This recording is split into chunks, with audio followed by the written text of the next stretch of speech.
guys, it's Dasha. Welcome back to my channel, and welcome to today's video, which is going to be the end of the year book tag.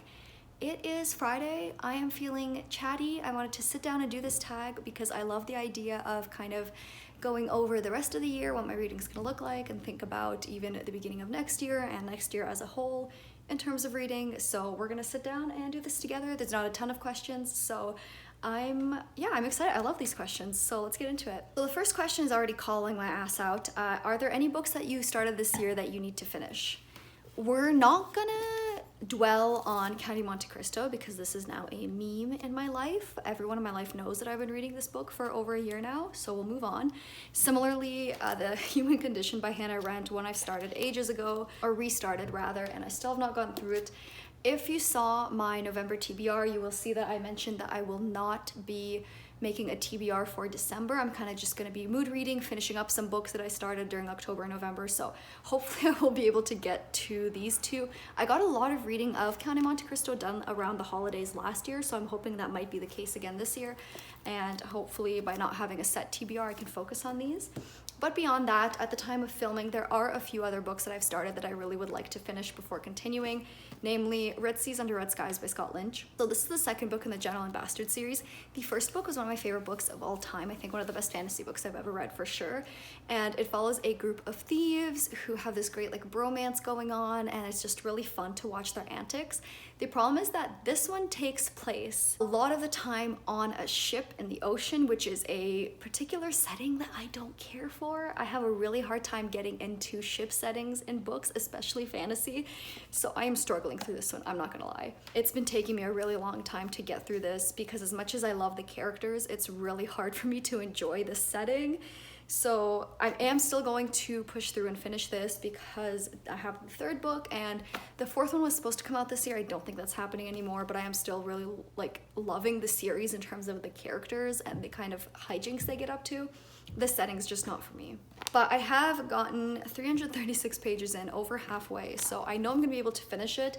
The other reason I'm not like DNFing this is because or putting it down for now is because I know I'm gonna have to reread all that I already read, and I don't want to do that again if I don't have to. So I am gonna try to finish this up somewhat soon. And then another fantasy one that I'd started is The Eye of the World by Robert Jordan. This is the first book in the Wheel of Time. The Netflix show is coming out really soon, and I kind of wanted to catch up with the hype. This is one that's been on my radar for a while anyways, ever since I got into BookTube, because a lot of adult fantasy booktubers love this series. And I really did want to get into it. The fact that it's 15 books does not really scare me that much, but I hadn't gotten around to it yet.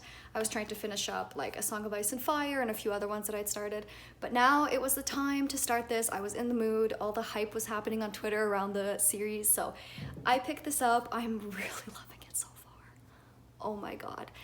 A lot of people complain about the writing style in this, that it's overly descriptive, but for me, when I read fantasy, I read for escapism, so having such a richly imagined world is fantastic. I'm loving the writing style, I'm vibing with it really hard, and I can't wait to continue the series. I still am not sure what's going on. It's not very plot heavy right now, but I'm along for the ride. I'm loving it, and I'm definitely gonna finish this and maybe even start the second one hopefully this year. Question number 2 is, do you have an autumnal book to transition you into the fall and the end of the year?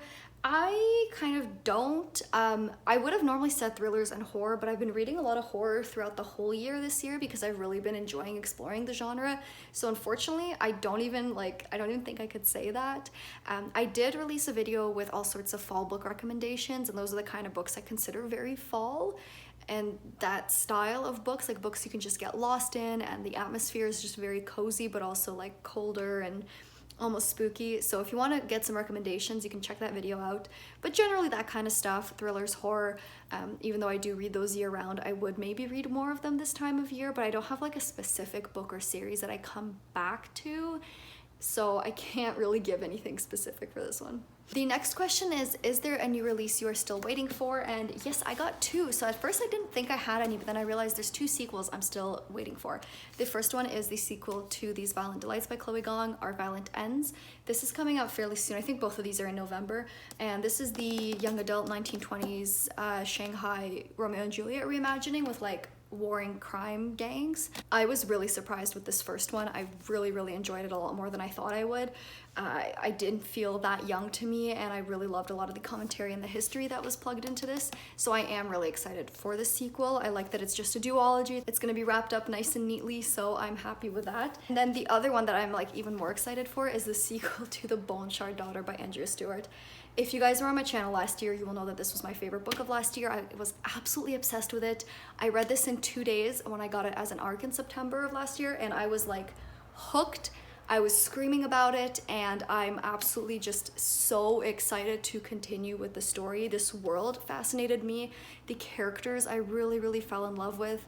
Jovis and Mephi are just like chef's kiss. I'm so excited to be back in this world. I have it pre-ordered. It's called The Bone Shard Emperor. And yeah, it's pre-ordered. It's gonna come as soon as it's released. I don't know if I'm gonna be able to squeeze it in.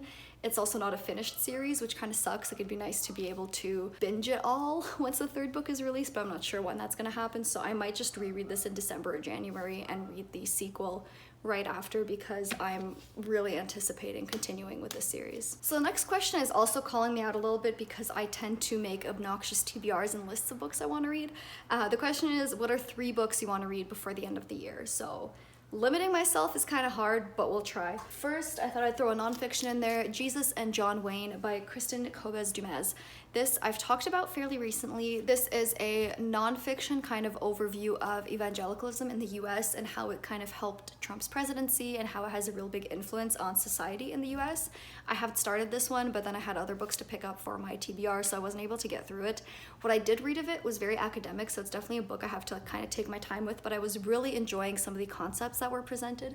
So I'm really looking forward to finishing this one. I was really enjoying what I had read of it, and it's one that I think is going to be really interesting and really timely, and it's a topic I don't know much about given that I don't live in the US, but I consume a lot of US media. I'm kind of forced to see it through social media, so I'm curious to see a bit of the backstory and a bit of more profound analysis of evangelicalism in the US. And then I also have the Book of S. I've talked about this one a ton. It is an intimidating book. It is one that I am excited for because it's friggin' cool. If you've not seen this, I know it went around on TikTok recently too. This is basically a book within a book. So you have this like old library book, but within it you have 2 people that are writing back and forth to one another about the book. So you have here their conversation. They are trying to solve the mystery of the author of this book, and basically they're trying to communicate their findings and communicate with one another. There's different colored ink because they read it more than once. And the other thing is there's a bunch of inserts. There is postcards, there are napkins with maps drawn on them. It's a very cool interactive book, and I would like to read it before the end of the year. I feel like the holidays is going to be a good time to pick this up. Again, since I'm not doing a set December TBR, it's gonna be good to like take a step back and read a book that might take me a bit more time. I've completed my Goodreads goal already anyways, so this would be a really good one to pick up because I can focus on just this and maybe like one other book, and I don't have to worry about completing any goals, TBRs, any specific like page or word counts or book counts or anything. So I'm really hoping to get to this one. It's still very intriguing, and I'm hoping the story lives up to the cool concept. The final one that I'm going to add to this list is a fantasy. It is the sequel to The Killing Moon by N.K. Jemisin. So the first book, The Killing Moon, I'd read in January, and it is my favorite book of the year. Probably still. There's a few that are close, but it's a book that I absolutely just fell in love with. Out of all of N.K. Jemisin's works, this one spoke to me the most. It is set in this ancient Egyptian city that has a lot of like dream and blood magic. It's got like assassin priests and these kings that are lusting for power, and you're following like a delegate from another city and some of these priests, and there's just so much going on. This book was like emotional and beautiful, but also funny and sexy, and there's like so much good stuff in it. This fucking dog will not shut up. God, I hate small dogs. Anyways, it's just a book that really stuck with me, and I'm surprised I haven't read the sequel yet. And since it is only a duology, it's not like it's a huge series I have to finish. So I'm thinking I'm gonna try to get to this in November, fingers crossed, because I do really want to finish it. I really did love it. The only thing is that I know that the sequel does not follow quite the same characters and plot as the first one, so it is kind of jarring to me. I find I prefer when there's continuity, but I am still really excited to be back in this world. So I'm really excited to read this one. The next question is, do you think there's a book that could still shock you and become your favorite of the year? I doubt it. I've read some really good books across all genres this year. I think the only contenders are Assassin's Quest by Robin Hobb, the third book in the Farseer series. The first one I liked fair enough. In terms of actual enjoyment, it wasn't like the highest, but it was an objectively a really good book. However, the second one was like phenomenal. I was absolutely head over heels, so I'm hoping that this continues that trend and this will become like a new favorite. The other one that I'm thinking could become up there for the year, The Eye of the World by Robert Jordan. I'm already absolutely loving this. I'm really intrigued by the world and the lore and the characters. So this could be up there, but it's really hard to tell because yeah, the top spots are taken by some pretty phenomenal books already. And then the final question is, have you started making reading plans for next year? And oh my god, yes, of course. I will, as I had last year, have a video coming out that talks about some reading and channel goals. So I will save some of those for there. But overall, I have a few main goals. So one of these big goals is series. I am horrific at finishing series. I start a million of them. I literally need someone to like follow me around in a bookstore and slap my hand when I reach for the first book in a series and be like, you need to finish at least another one before you start a new one. It's just gotten out of hand. I don't know, it's pretty embarrassing. So I think one of my reading plans for next year is to really focus on finishing a series before I start another one and kind of cleaning up some other ones that I've been dragging. Things like The Diviners and The Toll, I feel like I've lost a little bit of interest because there's other new shiny things that I'm like interested in, but I still do want to finish them, but they're going to take some rereading. So something like that I could focus on next year. Since I've gotten a bit more familiar with my taste too, I can kind of figure out what I'm interested in and what series are going to be for me rather than just picking up a bunch of different things. So series are a huge priority for me.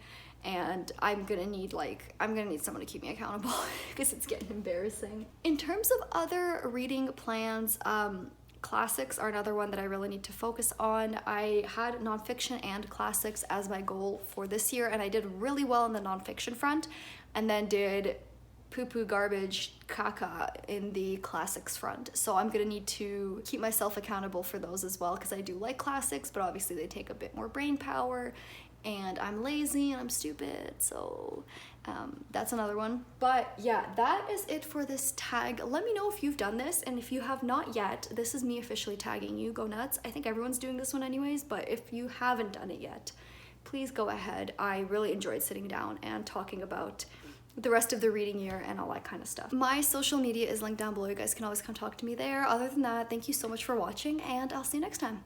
Bye!